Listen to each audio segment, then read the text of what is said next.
Live from downtown Detroit, home of WDIV and Click on Detroit, Local 4 News at 11 starts now. Breaking tonight, a U.S. federal appeals court says President Biden's vaccine mandate on businesses will stand. This as top Michigan universities now say boosters are mandatory. Another threat against a Metro Detroit school. This time it's a staff member arrested, not a student.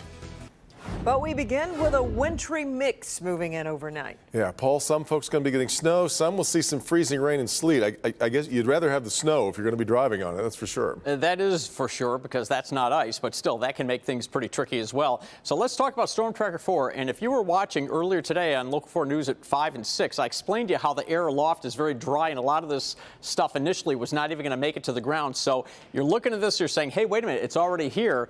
Well, actually, it's not already here. What you're seeing is what the radar is seeing, and that is aloft, we're seeing snowflakes and raindrops and things like that, but much of this is not reaching the ground. In fact, look at all of our Southeast Michigan airports. Only Monroe is reporting anything, and that is snow flurries right now. So we need to moisten up this atmosphere to get this stuff to reach the ground, and that is going to happen as we move through the night. Now, temperature is also very important. South of 8 Mile, we're generally above freezing in the mid-30s, and also on the east side here, Port Huron down to Mount Clemens because of the marine influence. But then you get west and north of 8 Mile, west of the lakes and north of 8 Mile, we are below freezing, so that will play a factor into tomorrow as well. So here's the stuff that I just showed you on radar that most of it is not reaching the ground, but notice the increase in moisture. It almost explodes as we get toward morning, and you can see that Wayne and Washtenaw counties, there's a buffer zone in here where we're going to be seeing that transition to the mix. And then to the north, it's all snow. And then by late morning, you see the back edge of this stuff, and then starting to peel out during the afternoon. A little flurry or a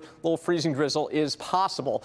Looks like an inch or two of accumulation on average, but I'll break that down for you more in a few minutes. But look at this. For the coming week, we're going to stay in the 30s, so I don't know that we're going to keep that snow around, but certainly it's hopeful we can kind of keep it around and get things festive for Christmas week. But speaking of Christmas and Christmas travel, coming up in about 15 minutes, I'm going to have the nation's travel weather every day from now through Christmas Day. Come on back. We'll see you then. Hey, Paul, thank you. A school staff member in Macomb County is in jail tonight for allegedly making threats in hopes of closing school for the day.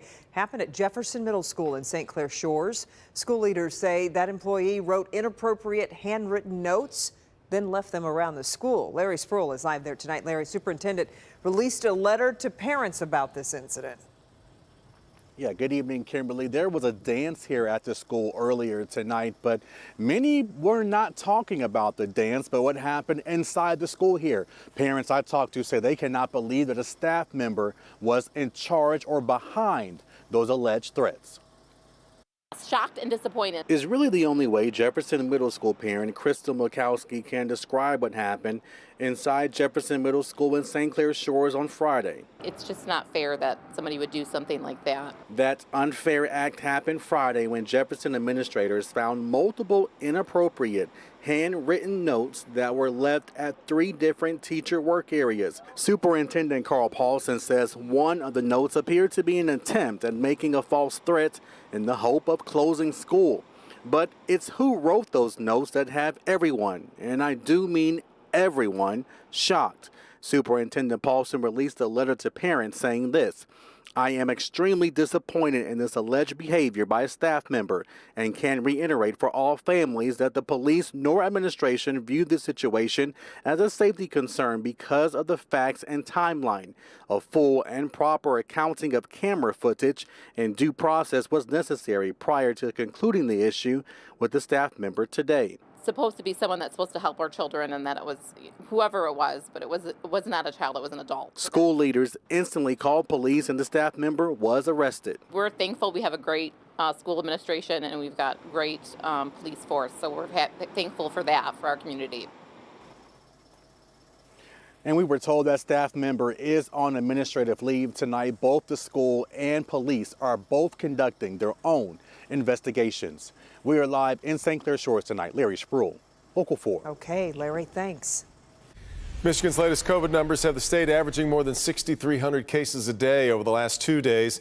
254 more lives lost to the virus over that same period of time, while the COVID test positivity rate is starting to decline, but it is still near 17%.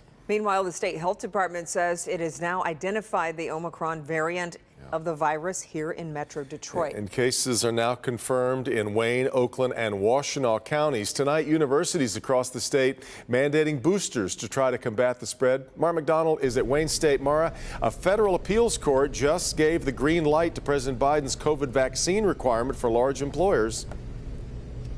That's right, Devin. And even before that federal appeals court decision late tonight, we had 3 universities in this state coming out and saying boosters are going to be mandatory for this winter semester, and you better get them by early February. Tonight, Wayne State, along with the University of Michigan and Michigan State, have all made boosters a mandate for the winter semester for all faculty, staff, and students. I wasn't really expecting it, or like for the shots, it kind of was like pre-warned, and then this one, it just like all of a sudden today, they're like, oh, it's required. So it's like a little shocked. I feel rather pleased to knowing that it's mandated, so people are, now required to get it, so it's a little bit safer for people. At least part of the push is due to the Omicron variant, which appears to spread at a far greater rate than Delta. Some estimates have it as 70 times faster than Delta, although initial information seems to suggest the symptoms are not as severe. So far, Michigan has identified 6 Omicron cases, but expect it to rise. Whatever weaknesses we have, or the communities where we have less protection that Delta's been able to exploit, Omicron's going to be that much better at exploiting that, at causing cases. COVID hospitalizations in Michigan are at an all-time high and stressing hospital systems, to the point the Michigan Department of Health and Human Services put this out to remind people that actual emergencies are the only reason to go to an ER right now. Back here live, while that federal appeals court may have sided with the president tonight on his vaccine mandate for business, do not be surprised if this issue gets a rushed hearing at the Supreme Court. We're live on the campus of Wayne State tonight. I'm Mara McDonald, Local 4. Okay, Mara. A former Detroit police detective is charged with bribery in an ongoing corruption scandal. 44-year-old Michael Pactelis is accused of accepting bribes from a towing company during his time with DPD. A criminal complaint shows he provided the company with favors in return for $3,200 as well as a car. This bribery charge carries a sentence of up to 10 years in prison and a fine of up to $250,000.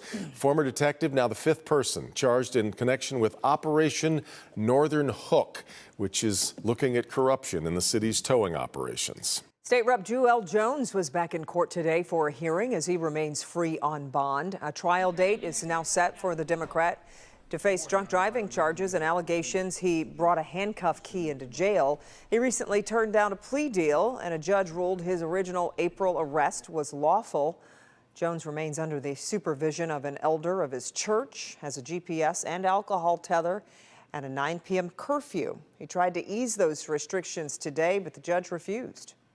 The alcohol tether and the GPS tether is doing exactly what I wanted it to do, which was make sure that I wanted this gentleman to be out of jail if possible. They are appropriate now, and I'm not going to modify it. Jones's trial date is set to start at the end of February. An orange barrel alert for drivers on I-94 this weekend. Eastbound lanes now closed from I-75 to Connor Avenue for bridge work. Eastbound I-94 ramps also closed from I-96 to French Road. All traffic expected to reopen by 5 a.m. Monday morning.